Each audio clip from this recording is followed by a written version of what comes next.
Hey everyone, Namaste. So we are continuing with our income tax series for the assessment year of 2025-26. So if you are new to the channel, then please make sure to hit the subscribe button and press the bell icon and let us get started with the video. तो already हमने income from salary के 4 parts देख लिए हैं, सारे concepts पढ़ लिए हैं. इस पर्टिकुलर लेक्चर में हम उसके प्रैक्टिकल न्यूमेरिकल क्वेश्चंस करेंगे. तो आइए स्टार्ट करते हैं. ये फर्स्ट क्वेश्चन है, आपको स्क्रीन पे दिख रहा होगा. आप चाहो तो इसका स्क्रीनशॉट भी ले लो, ठीक है. फिर साथ साथ इसको सॉल्व करेंगे. तो पहले रीड कर लेते क्वेश्चन क्या कह रहा है. Mister X has furnished the following details with regard to his salary income for the year ended 31 March 2025. Salary थी कितनी? 12,000 पर मंथ. ठीक है, हमें इसमें क्या करना है, सीधे सीधे कुछ नहीं, इंटू 12 कर देंगे, साल भर की सैलरी आ जाएगी 1,44,000. ठीक है. बोनस कितना है? 6 मंथ सैलरी, मतलब कि 1 महीने की सैलरी 12,000 है तो 6 महीने की salary. Travelling allowance for tour at ₹300 per month. तो आपका जो ट्रैवलिंग अलाउंस होता है ना, वो एग्जेम्प्ट होता है, क्योंकि ये तो आपके ऑफिस पर्पस के लिए ही है. आपने इसमें कुछ पर्सनल अपना खर्चा नहीं किया है. ठीक है. एंटरटेनमेंट अलाउंस ऑफ ₹500 पर. तो हमने पढ़ रखा है कि एंटरटेनमेंट अलाउंस पूरा टैक्सेबल होता है नॉन गवर्नमेंट एम्प्लॉयज़ के लिए, और गवर्नमेंट एम्प्लॉयज़ के लिए इसमें डिडक्शन मिलती है. बट यहाँ पे गवर्नमेंट एम्प्लॉय जैसा कोई भी जिक्र नहीं हुआ है, तो हम इसको नॉन गवर्नमेंट एम्प्लॉय मान लेंगे और यहाँ पे इस पर टैक्स लगा देंगे. 500 इंटू 12 मतलब पर मंथ का है ना 500, तो हम साल भर का निकाल लेंगे. यहाँ पर मैं लिख दे रही हूँ एग्जेम्प्ट. नेक्स्ट आते हैं कमीशन इक्वल टू 4 मंथ्स पे. मतलब एक महीने का पे कितना था? 12,000. तो कमीशन आपको 4 महीने के अकॉर्डिंग मिल रहा है, दैट इज़ 48,000. ठीक है. अभी तक तो कुछ भी नहीं था, सिंपल सा था. नेक्स्ट पॉइंट पे आते हैं. He is also provided with a free furnished quarter in a city with a population of 15 lakhs valued. Population को हम मान लेते हैं पॉपुलेशन लेस देन, कि 15 लाख में अंडर है, मतलब 15 लाख को क्रॉस नहीं कर रहा है. ठीक है. Valued at ₹3,000 per month. हमने जो परक्यूसिट्स वाला चैप्टर पढ़ा था, हमने उसमें सबसे पहला परक्यूसिट यही पढ़ा था, पहला पर्क यही पढ़ा था कि रेंट फ्री अकोमोडेशन अगर आपको मिल रही है तो उसकी टैक्सेबिलिटी कैसे कैलकुलेट करते हैं. तो अगर अच्छा आपने प्रीवियस वीडियोस नहीं देखे हैं ना, तो मेक श्योर कि आप पहले वो वीडियोस देख लो, अदरवाइज़ इस वीडियो का कोई पर्पस नहीं रहेगा. ठीक. तो इसको हमें सॉल्व करना है. पहली चीज़ जो हमें सॉल्व करनी पड़ेगी, ठीक है, फर्नीचर एंड फिटिंग्स भी मिली हैं उसको 10,000 की. ठीक. ही is also provided with free lunch at the company valued at ₹60 पर मील फॉर 300 वर्किंग डेज. अच्छा, मील में हमने क्या पढ़ा था कि ₹50 पर मील तक एग्जेम्प्ट होता है.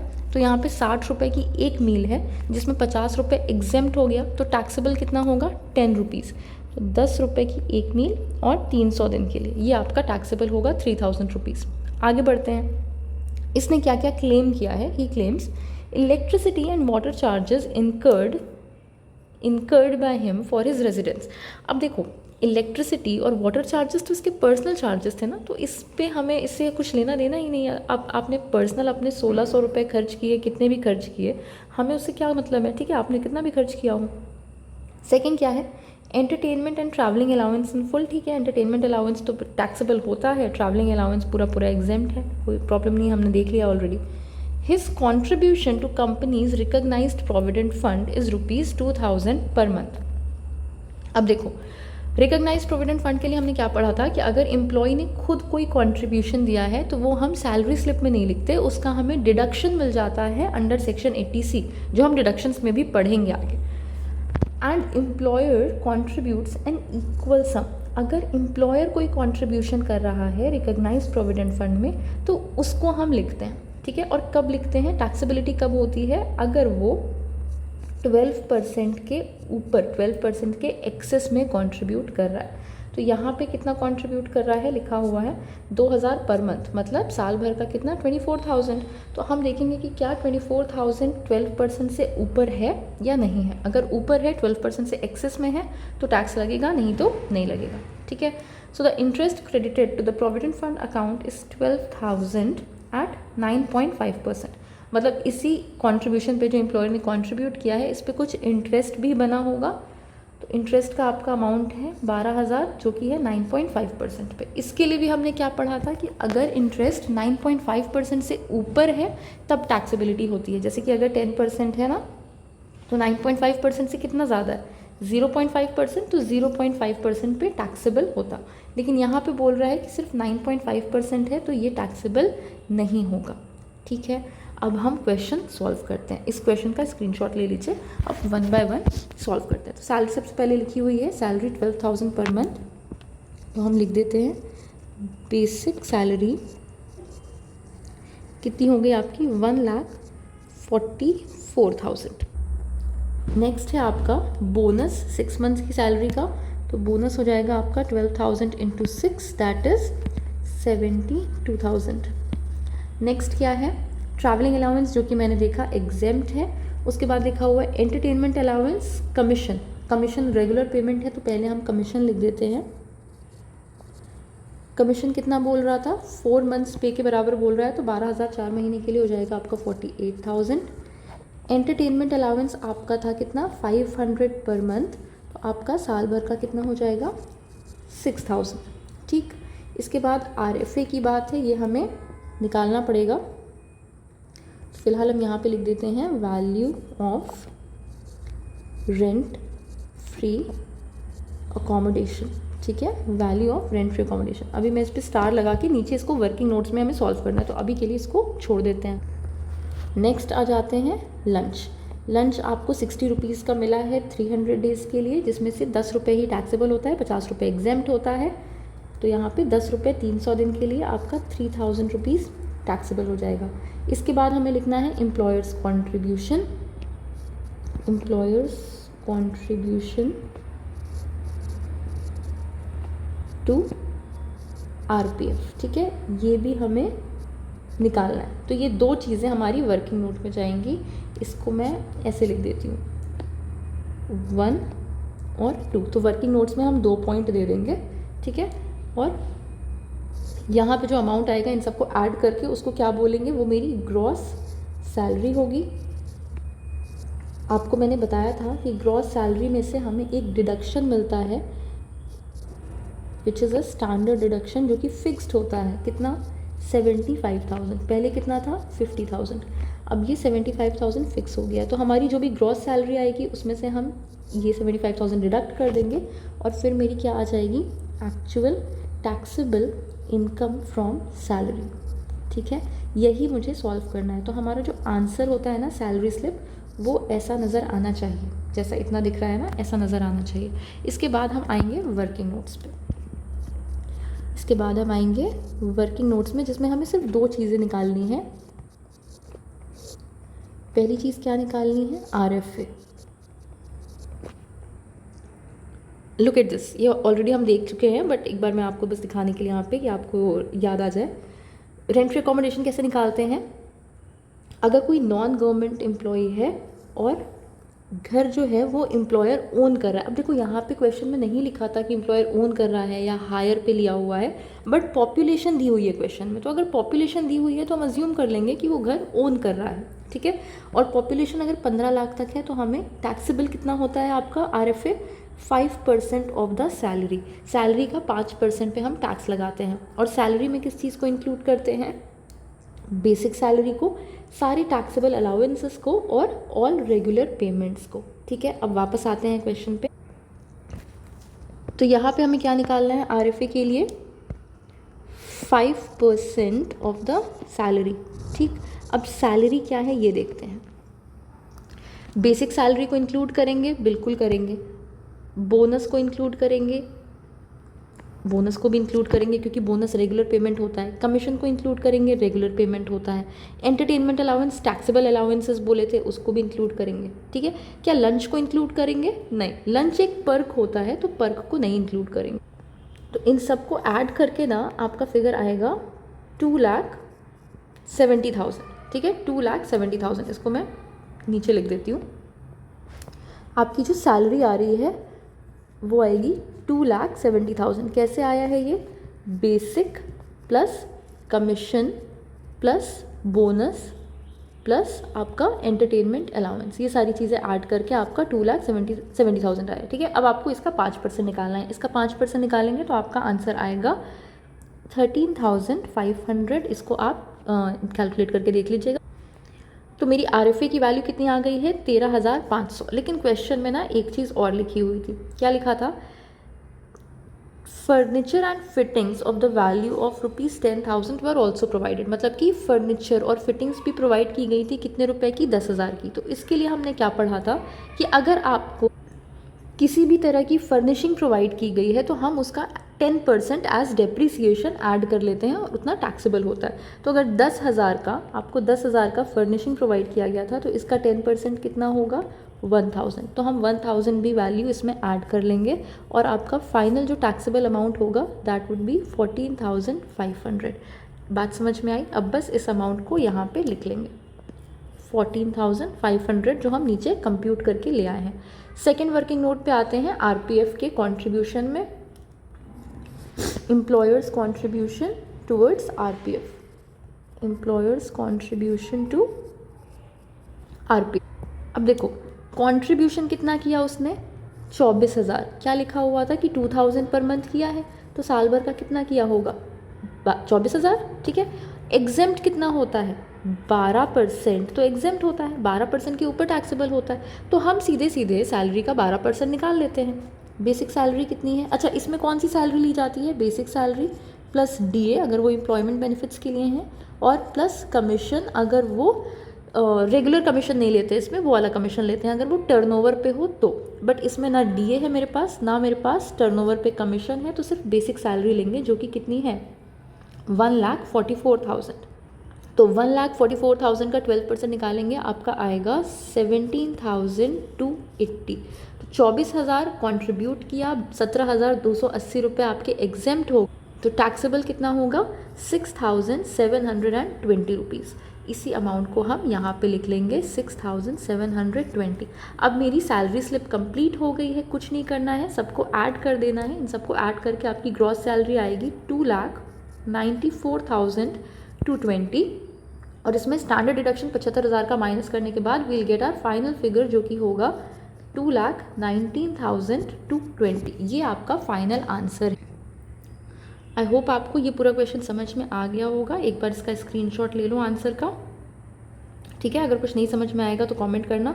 अब आते हैं next question. So let us read the question. From the following particulars, compute the taxable income under the head salaries of Shri Raman Lal for the assessment year 25-26. So he is employed in the textile industry in Mumbai on a monthly salary of ₹60,000 per month. तो 60,000 per month है, उसको into 12 कर देंगे, 7,20,000 आपका basic salary आ जाएगा। In addition, he is entitled to 1% commission on sales achieved through him which amounted to 10 lakh.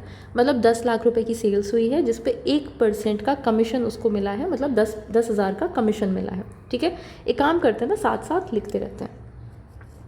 इसमें तो कुछ हमें कैलकुलेट करना ही नहीं है, तो इसको डायरेक्टली लिख सकते हैं, बेसिक सैलरी और कमीशन। अच्छा, कमीशन दो तरह के होते हैं। लास्ट क्वेश्चन में आपने कमीशन कौन सा देखा, जो रेगुलर वाला कमीशन था, और यहाँ पे कौन सा कमीशन है, कमीशन ऑन सेल्स या फिर टर्नओवर। ठीक, इन दोनों की रिलेवेंस क्या होती है, आपने HRA एंड ऑल पढ़ा हुआ है तो आपको पता होगा। आगे आते हैं। He receive the following allowances and amenities from the employer during the previous year. अब इसको क्या मिल रहा है, डियरनेस अलाउंस मिल रहा है 10,000 पर मंथ का, which is granted under the terms of employment, मतलब एम्प्लॉयमेंट की टर्म्स में मिल रहा है। ये सारी बातें क्यों बताई जा रही हैं, ये देख के पता चल रहा है। पहले इन्होंने बताया कि पर्सन मुंबई में रहता है, फिर इन्होंने बताया कि ये डियरनेस अलाउंस एम्प्लॉयमेंट बेनिफिट के लिए है। मतलब क्वेश्चन में हाउस रेंट अलाउंस का पक्का आना है कॉन्सेप्ट। ठीक, डियरनेस अलाउंस कितना है, 10,000 पर मंथ, तो एनुअली कितना हो जाएगा, 1,20,000। ठीक है, इसमें भी पूरा टैक्सेबल होता है, कोई दिमाग नहीं लगाना। इसके बाद हमें दिया हुआ है बोनस। बोनस कितना है, 32,000 डायरेक्टली दिया हुआ है, लिख लेते हैं बोनस 32,000। इसके बाद लिखा हुआ है आपका house rent allowance 10,000 per month. तो क्या हाउस रेंट अलाउंस अगर 10,000 पर मंथ का है तो साल भर का 1,20,000 हो गया और हमने उसको टैक्सेबल दे दिया? नहीं, ऐसा नहीं होता। हमने हाउस रेंट अलाउंस के लिए पढ़ा हुआ है ना कि ये पार्शली टैक्सेबल अलाउंस होता है, तो हमें इसमें कैलकुलेशन करनी पड़ेगी। अभी देखते हैं कैसे। फिर एंटरटेनमेंट अलाउंस आपका दिया हुआ है कितना, 1,000 पर मंथ। अगेन ये नॉन गवर्नमेंट एम्प्लॉई है, पूरा टैक्सेबल होगा। लिख लेते हैं दोनों को, HRA। ये आपका वर्किंग नोट 1 हो गया। अभी इसको कंप्यूट करेंगे। नेक्स्ट एंटरटेनमेंट अलाउंस जो कि पूरा पूरा टैक्सेबल होगा, 1000 पर मंथ का है तो साल भर का 12,000। नेक्स्ट क्या लिखा हुआ है, the employer paid 1000 income tax on perquisite, हमें इससे कोई लेना देना नहीं है किसने कितना इनकम टैक्स पे किया है। नेक्स्ट आते हैं, the employer provided travel concession of ₹3500 for his travel to Shimla during the leave. During the LTC, assume that the LTC fulfills the conditions prescribed by the central government. अच्छा, जिससे हमें LTC मिलती है ना, leave travel concession, तो अगर उसके सारे कंडीशंस फुलफिल हो रहे हैं जो कि सेंट्रल गवर्नमेंट ने प्रिस्क्राइब किए हैं तो वो पूरा पूरा एग्जेम्प्ट होता है, इस पर कोई भी टैक्स नहीं लगेगा, तो हमें ये लिखने की कोई ज़रूरत नहीं है। नेक्स्ट आते हैं आगे, he had been provided with the amenities of gas, electricity and water, the expenses of which amounting to 50,000 were paid by the employer. अब देखो इस पर ध्यान देना, जो प्रीवियस क्वेश्चन किया ना हमने उसमें भी सेम एक्सपेंसेस थे, वाटर एक्सपेंसेस या इलेक्ट्रिसिटी एक्सपेंसेस थे, बट वो एम्प्लॉई अपने लिए खुद पे कर रहा था। तो अगर आप ये एक्सपेंसेस अपने लिए खुद पे कर रहे हो तो हमें उसको कहीं भी मेंशन करने की ज़रूरत नहीं है, तब तो वो कोई पर्क नहीं हुआ ना, अपने लिए तो सब एक्सपेंस कर ही रहे हैं। बट यहाँ पे क्या लिखा है कि आपके एम्प्लॉयर ने आपको ये perk as a perk provide किया है, गैस, इलेक्ट्रिसिटी और वाटर, तो फिर यहाँ पे क्या होगा, टैक्सेबल होगा। तो हम यहाँ पे लिख देते हैं गैस, इलेक्ट्रिसिटी एंड वाटर, कितना हो गया, 50,000 डायरेक्टली आपको दिया हुआ है, लिख देते हैं इसको। नेक्स्ट क्या लिखा है, he and his employer each contributed 14.5% of his salary to RPF। देखो अपना खुद का कॉन्ट्रीब्यूशन तो 80C के डिडक्शन में जाता है, एम्प्लॉयर के कॉन्ट्रीब्यूशन पे टैक्स लगता है। कितने अमाउंट पे टैक्स लगता है, अगर 12% से ऊपर का कॉन्ट्रीब्यूशन है तो यहाँ पे कितने का कॉन्ट्रीब्यूशन है, 14.5% का। 12 के ऊपर कितना है, 2.5% एक्सेस में है, तो 2.5% पे टैक्स लग जाएगा, ठीक है। The interest credited to this fund for the previous year at 9.5% rate of interest amounted to 9800. Again interest जो रेट है वो 9.5% का है, तो जिस पे टैक्स नहीं लगता। अगर 9.5% से ऊपर होता ना तो उस पर टैक्स लग जाता। इसको हम यहाँ पे लिख लेते हैं, ये हमें कंप्यूट करना है अभी। एम्प्लॉयर कॉन्ट्रीब्यूशन टू RPF, यहाँ पे मैं वर्किंग नोट 2 डाल देती हूँ, इसको अभी आगे सॉल्व करेंगे। इसके बाद कुछ बचा है, ही spent 14,000 per month as rent of the house occupied by him in Mumbai. ये इन्फॉर्मेशन दी है आपको HRA कंप्यूट करने के लिए। तो बस हमारा क्वेश्चन इतना सा ही था, इन सबको ऐड कर देंगे तो जो अमाउंट आएगा वो होगा क्या, ग्रॉस सैलरी, जिसमें से हम क्या माइनस करेंगे, स्टैंडर्ड डिडक्शन। स्टैंडर्ड डिडक्शन कितना होता है, फिक्स्ड होता है हमेशा, दैट इज़ 75,000। जो भी चीज़ माइनस करते हैं उसको ब्रैकेट में लिखते हैं, एग्ज़ाम में याद रखिएगा, ठीक है। और ये जो फाइनल फिगर आएगा ये होगा मेरा इनकम फ्रॉम सैलरी, जो कि टैक्सेबल अमाउंट होगा, ठीक। अब जल्दी से आ जाते हैं वर्किंग नोट्स पे।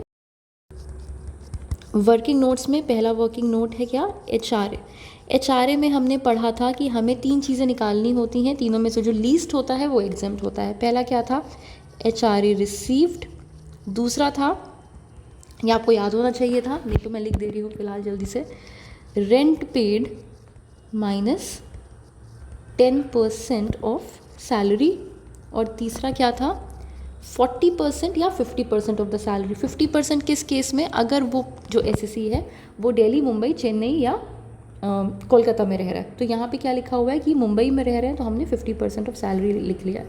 बस इन तीनों चीज़ों को कंप्यूट करेंगे, जो सबसे कम होगा उतना अमाउंट एग्जेम्प्ट हो जाएगा। अब देखते हैं HRA रिसीव्ड कितना था, HRA रिसीव्ड था 10,000 पर मंथ, तो साल भर का कितना हो गया, 1,20,000, ठीक है। पहला फिगर तो सीधा सीधा आ गया। सेकेंड फिगर क्या लिखा है, rent paid minus 10% of the salary.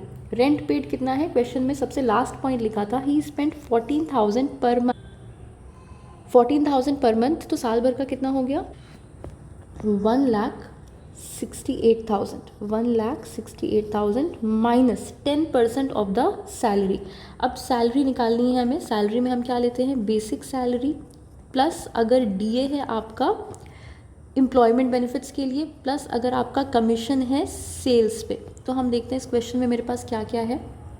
मेरे पास बेसिक सैलरी है, कमीशन ऑन सेल्स भी है और डियरनेस अलाउंस भी है, मतलब 7,20,000 प्लस 1,20,000 प्लस 10,000, इन सबको मिला लेंगे तो आपका आएगा 8,50,000। तो आपकी सैलरी कितनी बनी, 8,50,000 50,000, ये मैं लिख देती हूँ यहाँ पे 8,50,000। और ये सब आपको अपने वर्किंग नोट्स में दिखाना होता है, अदरवाइज़ मार्क्स आपके डिडक्ट होंगे।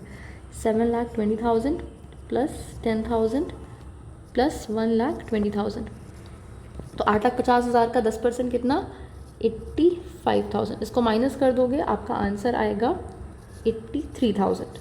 ठीक है, सेकेंड फिगर भी आ गया। थर्ड फिगर क्या बोल रहा है, 50% ऑफ सैलरी। सैलरी है अगर 8,50,000, इसका 50% निकालेंगे तो आएगा 4,25,000।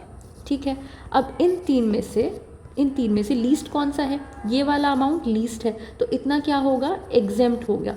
देखो इसमें गलती नहीं करना कि इस अमाउंट पे टैक्स लगा दो, नहीं, ये एग्जेम्प्टेड अमाउंट है, टैक्सेबल अमाउंट नहीं।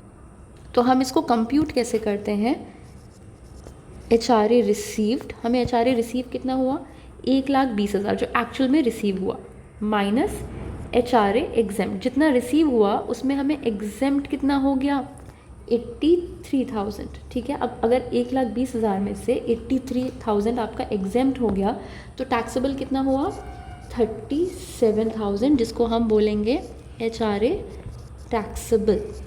और यही अमाउंट हम ऊपर अपना क्वेश्चन में लिख देंगे, 37,000। नेक्स्ट आते हैं हमारे दूसरे वर्किंग नोट पे, employer's contribution to RPF। Employer's contribution to RPF, इसमें साफ साफ क्वेश्चन में लिखा है कि एम्प्लॉयर ने 14.5% का कंट्रीब्यूशन किया है। 12% तक क्या होता है, एग्जेम्प्ट होता है, तो एक्चुअल टैक्सेबल कितना होगा, 2.5%। 2.5% किसका, सैलरी का। सैलरी कौन सी लेते हैं इसमें, सेम HRA वाली सैलरी लेते हैं। तो HRA के लिए हमने अभी सैलरी निकाली 8,50,000, तो 8,50,000 का 2.5% निकालेंगे, आपका आंसर आएगा 21,250। ठीक है, सिंपली ये अमाउंट आप यहाँ पे लिख दीजिए, 21,250। बस ये आपकी सैलरी स्लिप कंप्लीट हो गई है। इन सारे फिगर्स को ऐड कर देंगे तो आपका ग्रॉस सैलरी का टोटल बनेगा 10,02,250, जिसमें से हम स्टैंडर्ड डिडक्शन 75,000 माइनस कर देंगे तो मेरा फाइनल इनकम फ्रॉम सैलरी आएगा 9,29,250, 27,000 आएगा ये, 27,250। ठीक है, ये क्वेश्चन आई होप आपको समझ में आ गया होगा, इसका स्क्रीनशॉट ले सकते हैं। अब आते हैं नेक्स्ट क्वेश्चन पे, जो कि रिटायरमेंट बेनिफिट का क्वेश्चन। ये क्वेश्चन है आपका रिटायरमेंट बेनिफिट का, तो पहले क्वेश्चन रीड कर लेते हैं। Shri Gupta, who is employed as a मिस्त्री in a factory in Kanpur and is covered under the payment of gratuity act, cover हो रहे हैं। ठीक है, retired on 31 December 2022 after completing 34 years of service. तो देखो यहाँ पे एक चीज़ पता चल जाती है, 31 दिसंबर को रिटायर हो रहे हैं ये। ठीक है, 31 दिसंबर को, ये डेट्स आपके पहले की हैं बट इसको इग्नोर कर लीजिए, कोई प्रॉब्लम नहीं है। ठीक है, अब 31 दिसंबर को हमारा जो फाइनेंशियल ईयर होता है ना, वो होता है 1 अप्रैल से 31 मार्च। बट अगर ये पर्सन 31 दिसंबर मतलब मिड में ही रिटायर हो गए, मतलब कि कितना टाइम बचा हुआ था, 3 मंथ्स इधर रिमेनिंग थे, है ना। तो इनके जो भी कैलकुलेशंस होंगे ना, प्रेजेंट सैलरी वाले या कोई अलाउंसेस मिले हैं, कोई पर्क्स मिले हैं, तो वो कितने टाइम के लिए होंगे, 9 मंथ्स के लिए होंगे, क्योंकि बाकी के 3 महीने तो इनको सैलरी मिली नहीं होगी। अगले 3 महीने तो पेंशन मिली होगी ना, अगर इन्होंने कम्यूट नहीं करवाई होगी। आगे देखते हैं। 34 ईयर्स ऑफ सर्विस इन्होंने कंप्लीट किया। Eight the time of the retirement employer paid him a gratuity of 5,10,000। ठीक है, 5,10,000 की ग्रेच्युटी मिली। ग्रेच्युटी पे हमें कैलकुलेट करना पड़ेगा टैक्सेबिलिटी कितनी होती है at the time of retirement. ठीक है, and accumulated balance of recognised provident fund 2,40,000। देखते हैं। He is also entitle to a pension of 7,500 per month, मतलब हर महीने 7,500 की पेंशन मिलनी थी। He commuted his half pension and received on 1 March 2023 the commuted value of pension amounting to 2,70,000। Basically उन्होंने अपना pension का कुछ पार्ट कम्यूट करवा लिया, मतलब कि लमसम में मांग लिया, और कुछ पार्ट उन्होंने मंथली बेसिस पे लिया। ठीक है, आगे देखते हैं।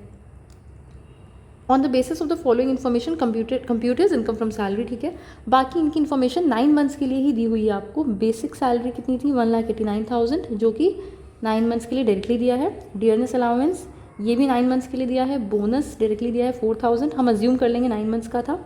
Project allowance 3,000। House rent allowance 4,200 per month. Rent इन्होंने पे किया 3,000 पर मंथ 12 महीने के लिए। Employer's and employee contribution to RPF 30,000। अब देखो बेसिक पे, डियरनेस अलाउंस और बोनस और प्रोजेक्ट अलाउंस ये हमें एज इट इज़ लिख लेना है, इसमें कोई भी कैलकुलेशंस नहीं करनी। हमें कैलकुलेशन करनी है किसमें, हाउस रेंट अलाउंस में, एम्प्लॉयर्स कॉन्ट्रीब्यूशन में, और उसके बाद जो ऊपर रिटायरमेंट बेनिफिट्स दिए हैं उसमें। तो जितनी चीज़ें में हमें कोई कैलकुलेशन नहीं करनी है उसको एज इट इज़ हम अपने सैलरी स्लिप में लिख लेते हैं। बेसिक पे 1,89,000, dearness allowance 45,000, bonus 4,000, project allowance 3,000, house rent allowance, क्या हम इसको डायरेक्टली लिखेंगे? नहीं, हमें इसको कैलकुलेट करना पड़ेगा, ठीक है। इसके बाद क्या है, employer's contribution to RPF, employer's contribution to RPF, क्या इसे हम डायरेक्ट लिख सकते हैं? नहीं, हमें ये भी कैलकुलेट करना पड़ेगा। इसके बाद क्या मिला है, ग्रेच्युटी, ये भी कंप्यूट करना पड़ेगा। पेंशन में भी दो तरह की पेंशन मिली है, एक है अनकम्यूटेड पेंशन और दूसरी है कम्यूटेड पेंशन। ये सब क्या होता है ये हम ऑलरेडी पढ़ चुके हैं, इसलिए मैंने कहा था अगर आपने प्रीवियस सीरीज़ में लेक्चर्स नहीं देखे हैं तो वो देख लीजिएगा, लिंक मैंने डिस्क्रिप्शन में ऑलरेडी दे रखा है, ठीक है। तो इसमें हमें वर्किंग नोट्स थोड़े ज़्यादा बनाने पड़ेंगे। ये पांचों चीज़ें हम वर्किंग नोट से देख के आएंगे और फिर कंप्यूट करेंगे। HRA से स्टार्ट करते हैं। तो HRA के लिए क्या लिखा है, HRA रिसीव कितना था 4200 पर मंथ और रेंट पेड था 3000 पर मंथ 12 महीने के लिए, मतलब 12 महीने के लिए। तो यहाँ पे अगर हम लिखें HRA रिसीव कितना हुआ था 4200 9 मंथ्स के लिए, जो कि आपका हो जाएगा 37,800, ठीक है, पहला पॉइंट। दूसरा पॉइंट हम क्या लिखते हैं, rent paid minus 10% of the salary. Rent paid कितना था, रेंट पेड 3,000 था आपका पर मंथ, तो आपका 9 मंथ्स के लिए कितना हो जाएगा 27,000 minus 10% of the salary. Salary के लिए ना यहाँ पे मेरे पास डियरनेस अलाउंस एम्प्लॉयमेंट बेनिफिट के लिए है और ना ही मेरे पास कमीशन है, तो सिर्फ बेसिक पे को ही हम सैलरी मान लेंगे, मतलब 1,89,000 को।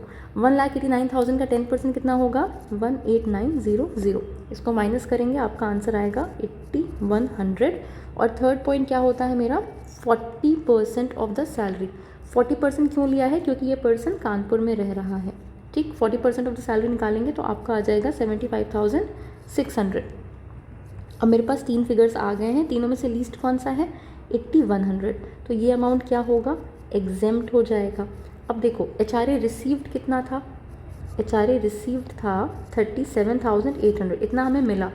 एग्जेम्प्ट कितना हो गया, मतलब छूट कितने पे मिल गई 8,100 पे। तो अब टैक्सेबल कितना होगा 29,700।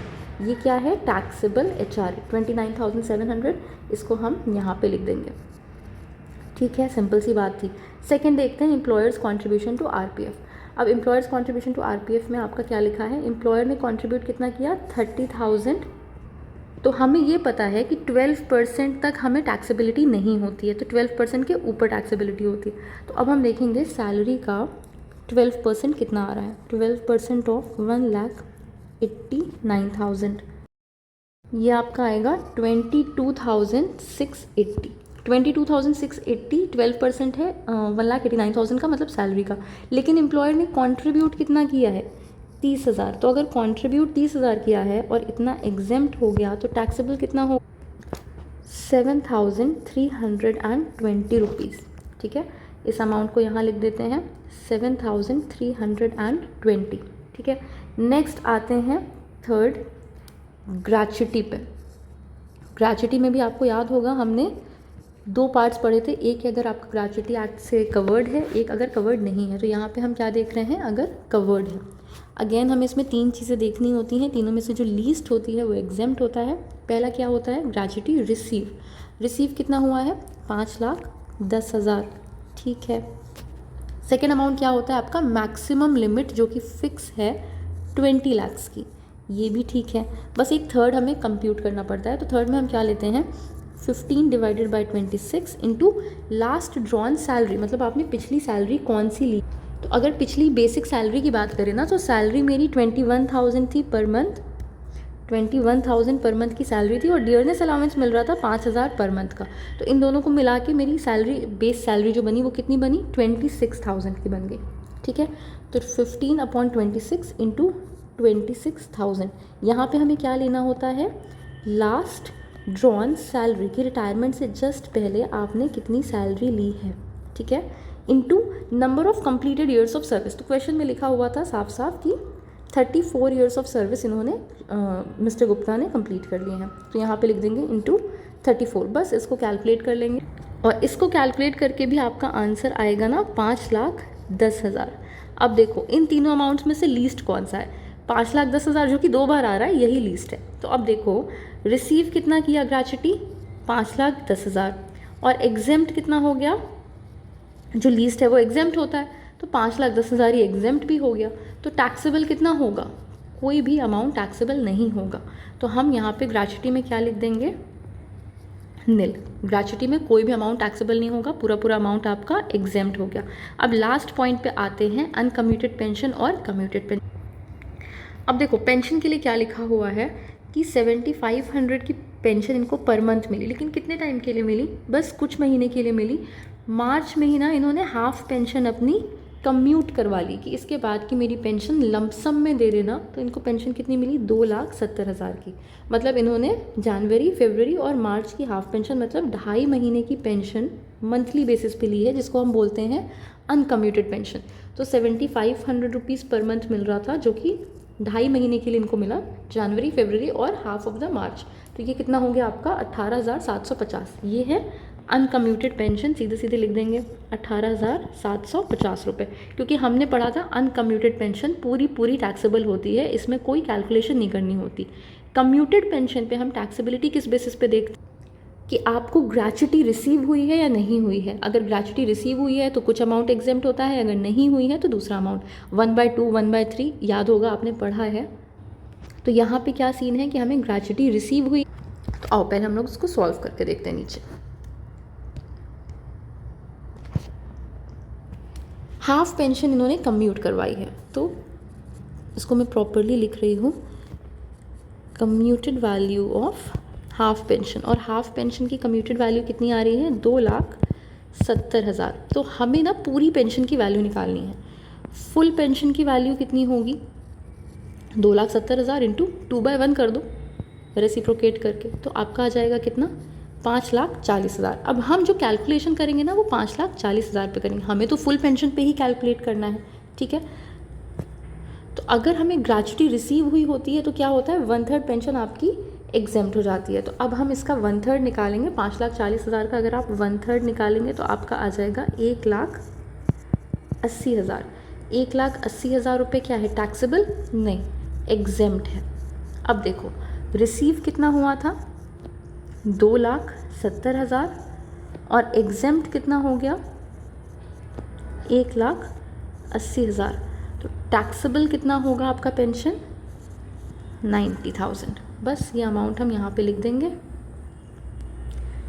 90,000। बस क्वेश्चन के सारे पार्ट्स ओवर हो गए।